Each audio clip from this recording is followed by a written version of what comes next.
नमस्कार दोस्तों। आज की वीडियो में बात करेंगे एक बेहद ही महत्वपूर्ण टॉपिक या मानव शरीर है ना। बायोलॉजी की एक ऐसी टॉपिक है जो हर एग्जाम में है ना मानव शरीर से एक क्वेश्चन पूछा ही पूछा जाता है ना। कोई भी एग्जाम आप उठा लीजिए जिसमें साइंस आती हो तो मानव शरीर से एक प्रश्न आपका बनना ही बनना तय है ना। तो देखिएगा उसी का जो मानव शरीर से जितने भी प्रश्न बन सकते हैं, मानव शरीर से जितने भी प्रश्न ए टू जेड बन सकते हैं, सभी प्रश्नों को एक साथ एक ही वीडियो में देखेंगे। मुश्किल से 9 से 10 मिनट की ये वीडियो रहने वाली। तो आइए बिना देरी के स्टार्ट करते। तो देखिएगा पहली पॉइंट है ना। पहली पॉइंट क्या पूछी गई है, मानव खोपड़ी में हड्डियां कितनी होती है ना। जो मानव खोपड़ी है, जो मानव की खोपड़ी होती है उसमें कितनी हड्डियां होती हैं? 8 हड्डियां होती हैं। कितनी हड्डियां होती हैं? 8 हड्डियां होती हैं। जो मनुष्य का हृदय है ना, जो मनुष्य का हृदय है वह 1 मिनट में कितनी बार धड़कता है? जो मनुष्य का हृदय है वह 1 मिनट में कितनी बार धड़कता है? तो वह 72 बार धड़कता है। कितनी बार धड़कता है?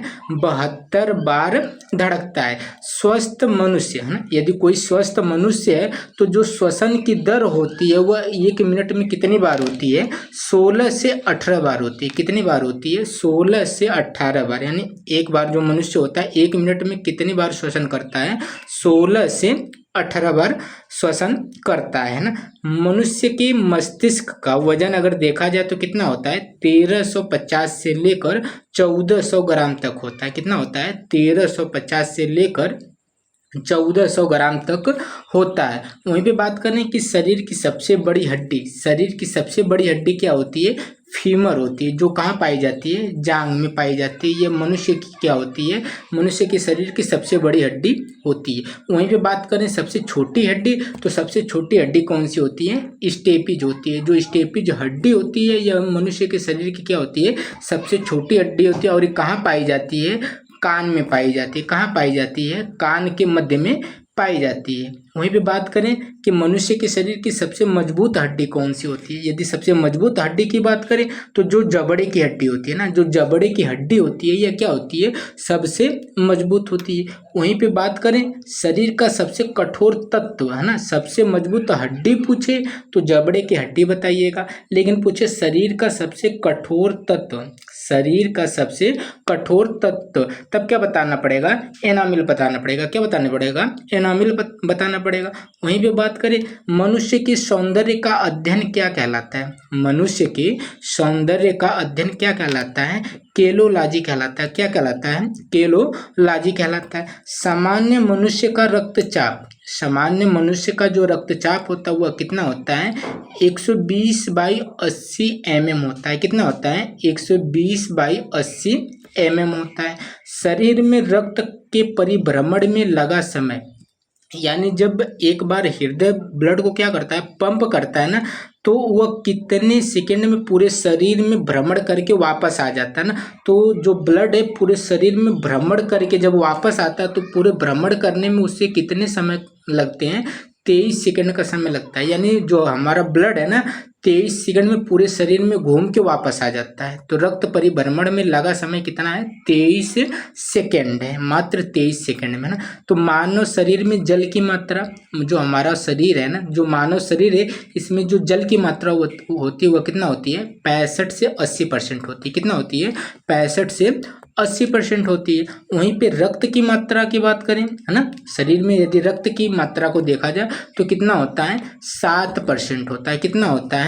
7% रक्त होता है। लीटर में देखा जाए तो 5 से 6 लीटर होता है। कितना होता है? 5 से 6 लीटर होता है। या तो आपका जितना वजन है उसमें 13 से क्या करिए? भाग दीजिए, तब भी आपका निकल के आ जाएगा कि आपके अंदर कितना खून है, यानी कितना लीटर खून है। यानी 13 से यदि आप भाग भी कर देंगे तब भी निकल जाएगा। या सीधा सीधा देखा जाए तो 5 से 6 लीटर क्या होता है? मनुष्य के शरीर में रक्त की मात्रा होती है।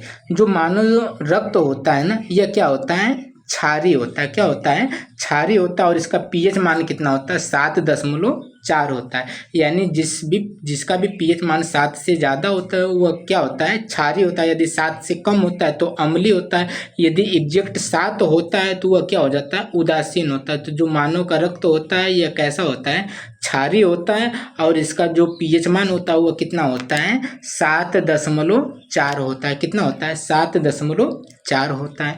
रक्त को शुद्ध कौन करता है ना, रक्त को शुद्ध कौन करता है, तो रक्त को शुद्ध करने का काम कौन करता है, किडनी करती है। कौन करती है, किडनी जो क्या करती है, रक्त को शुद्ध करने का काम करती है। जो लाल रक्त कण है ना, जो लाल रक्त कणिकाएं हैं, इसका निर्माण कहाँ होता है, अस्थि मज्जा में होता है। कहाँ पे होता है, अस्थि मज्जा में होता है। लाल रक्त कण का जो जीवन काल होता है वो कितना होता है, 20 से 120 दिन होता है। कितना होता है, 20 से 120 दिन होता है।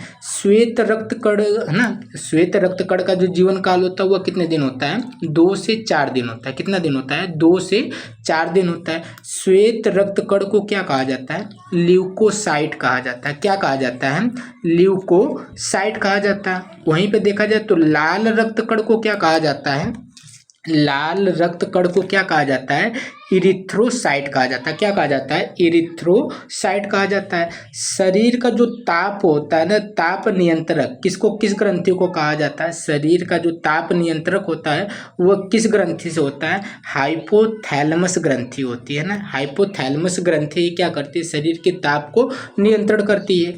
सर्वदाता रक्त समूह यानी कौन सा ऐसा रक्त है जो सर्वदाता होता है, सभी को ब्लड दे सकता है, तो कौन होता है, ओ होता है। कौन होता है, ओ होता है। और सर्वग्राही की बात करें तो कौन होता है, ए बी होता है। सर्वग्राही की बात की जाए तो कौन सा होता है, ए बी ग्रुप होता है।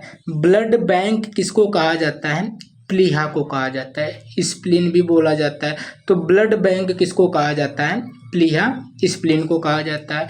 भोजन का पाचन कहाँ से प्रारंभ होता है, तो भोजन को आप खाना स्टार्ट करेंगे यानी मुख से, यानी मुख में उसका पाचन स्टार्ट हो जाता है ना। जो मुख में लार्वा वार्वा पाई जाती है यहीं से भोजन का पाचन स्टार्ट हो जाता है। और जब भोजन हमारे पेट में जाता है तो जो हमारा भोजन है सबसे ज़्यादा कहाँ रुकता है, बड़ी आंत से होते हुए छोटी आंत में जाता है, और छोटी आंत में बहुत देर तक रहता है ना। तो यानी जो बचे हुए भोजन का अवशोषण यानी सबसे ज़्यादा भोजन कहाँ पे पचता है या ज़्यादा देर तक कहाँ रहता है, छोटी आंत में रहता है। कहाँ रहता है, छोटी आंत में रहता है। और पाचन कहाँ से स्टार्ट हो जाता है, मुख से ही पाचन स्टार्ट हो जाता है। पित्त रस का श्रावण कहाँ से होता है, पित्त रस का श्रावण कहाँ से होता है, तो यह यकृत से होता है। पित्त रस का श्रावण कहाँ से होता है, यकृत द्वारा होता है। शरीर की सबसे बड़ी ग्रंथि है ना, यह प्रश्न बार बार पूछा जाता है, शरीर की सबसे बड़ी ग्रंथि क्या कहलाती है, यकृत कहलाती है। तो सबसे बड़ी ग्रंथि कौन है, यकृत है। यदि सबसे बड़ा अंग पूछा जाए तो क्या है, त्वचा। सबसे बड़ा अंग पूछा जाए तो क्या है, त्वचा। सबसे छोटी ग्रंथि पूछी जाए तो क्या है, जिसे मास्टर ग्रंथि भी कहा जाता है, तो पीयूष ग्रंथि जो पीयूष ग्रंथि होती है इसको क्या कहते हैं, मास्टर ग्रंथि कहते हैं। और ये सबसे छोटी ग्रंथि है। सबसे बड़ी ग्रंथि की बात करें तो क्या होती है, यकृत होती है। रक्तचाप मापने का यंत्र क्या है ना, रक्तचाप मापने का यंत्र क्या है, स्फेग्नोमीटर है। क्या है, स्फेग्नोमीटर क्या है, रक्तचाप माप है ना, रक्तचाप मापने का यंत्र है।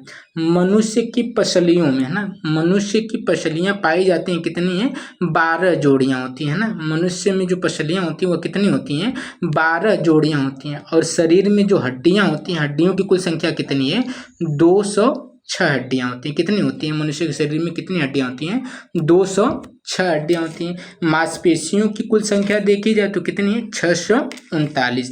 लार में पाया जाने वाला एंजाइम क्या है, टाइलिन है ना। लार में पाया जाने वाला एंजाइम क्या है, टाइलिन है। लिंग का निर्धारण होता है, लिंग का निर्धारण मतलब लिंग का निर्धारण किस पे निर्भर करता है, पुरुष क्रोमोसोम पर निर्भर होता है ना। और पुरुष क्रोमोसोम क्या होते हैं, यक्स वाई होता है। क्या होता है, यक्स वाई, 2 तरह के क्रोमोसोम पाए जाते हैं और वही क्या करते हैं, लिंग का निर्धारण करते हैं। यदि वाई हुआ तो पुरुष, यदि यक्स रहता है तो महिला है ना। मनुष्य का हृदय होता है 4 कोष्ठी होता है। कितना होता है, 4 कोष्ठी होता है। शरीर में गुणसूत्रों की संख्या कितनी होती है, 46 होती है। कितनी होती है, 46 होती है। मानव शरीर की सबसे बड़ी कोशिका, देखिए इसमें का है ना, कोशिका और तंत्रिका, कोशिका तंत्रिका। जब भी पूछे सबसे बड़ी ग्रंथि तो यकृत था, लेकिन पूछ दे सबसे बड़ी कोशिका यानी जिसमें का है उसके आंसर में भी का आना चाहिए। तो सबसे बड़ी कोशिका तंत्रिका, सबसे बड़ी कोशिका तंत्रिका, ऐसे बताइएगा ना।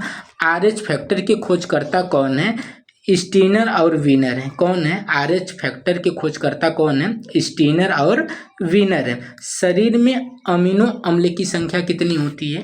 20 होती है। शरीर में अमीनो अम्ल की संख्या कितनी होती है? 20 होती है। और ये बार बार पूछा गया प्रश्न है। शरीर में प्रतिदिन मूत्र कितना बनता है ना, यह किसी ने अगर यूपीपी 2018 का एग्जाम दिया होगा तो ये यूपीपी में पूछा गया प्रश्न है कि शरीर में एक दिन यानी प्रतिदिन कितना मूत्र बनता है। तो कितना बनता है? 1.5 लीटर बनता है। कितना बनता है? 1.5 लीटर बनता है। और मूत्र दुर्गंध देता है, क्यों? यूरिया के कारण। और मूत्र का जो पीला रंग होता है किसके कारण होता है? यूरोक्रोम के कारण होता है। मानव मूत्र का पीएच मान कितना होता है? 6 होता है। कितना होता है? 6 होता है। विटामिन ए कहाँ पे इकट्ठा रहता है? विटामिन ए का संचित कहाँ होता है? तो कहाँ पे होता है? यकृत में। यानी विटामिन ए कहाँ पे जमा होती है? यकृत में जमा होती है। शरीर का सामान्य तापमान कितना होता है? फारेनहाइट में देखा जाए तो 98.6 फारेनहाइट होता है ना। सेल्सियस में देखा जाए तो 37 डिग्री सेल्सियस होता है। केल्विन में देखा जाए तो 310 केल्विन में होता है। तो तीनों आंकड़ा याद रखिएगा ना, कोई भी आंकड़ा पूछ लिया जाता है। फारेनहाइट में 98.6, सेल्सियस में 37 डिग्री सेल्सियस है ना, और केल्विन में देखा जाए तो 310 केल्विन होता है। तो जो भी पूछे आप बता दीजिएगा ना। टीबिया नामक हड्डी पाई जाती, कहाँ पाई जाती है? पैरों में पाई जाती है टीबिया नामक हड्डी। शरीर में ऊतकों का निर्माण कहाँ होता है? प्रोटीन से, है ना। जो शरीर में ऊतकों का निर्माण होता है किससे होता है? प्रोटीन से होता है। आप कमेंट करके बताइएगा जो लाल रक्त कणिका है उसका निर्माण कहाँ पे होता है? कमेंट करके बताइएगा ना। मस्तिष्क का सबसे बड़ा भाग क्या होता है? प्रमस्तिष्क होता है। मस्तिष्क का सबसे बड़ा भाग क्या होता है? प्रमस्तिष्क होता है, जिसे सेरेब्रम कहा जाता है। दांतों और हड्डियों की संरचना के लिए क्या आवश्यक है? तो कैल्शियम और फास्फोरस बहुत जरूरी है ना। दांतों और हड्डियों की मजबूती के लिए किसकी जरूरत है? कैल्शियम और फास्फोरस की जरूरत है ना। आओ, मास्टर ग्रंथि किसे कहते हैं? पीयूष ग्रंथि को कहते हैं। तो मास्टर ऑफ मास्टर ग्रंथि किसको कहते हैं ना? नोट करिएगा, मास्टर ऑफ मास्टर ग्रंथि किसे कहा जाता है ना। कमेंट करके जरूर बताइएगा। तो आज एक छोटी सी वीडियो थी, आशा करेंगे कि यह वीडियो आपको पसंद आई होगी। यदि कुछ भी सीखने को मिला हो तो वीडियो को लाइक, शेयर एंड चैनल को सब्सक्राइब कर लीजिएगा। मिलते हैं अगले वीडियो में अगले टॉपिक के साथ।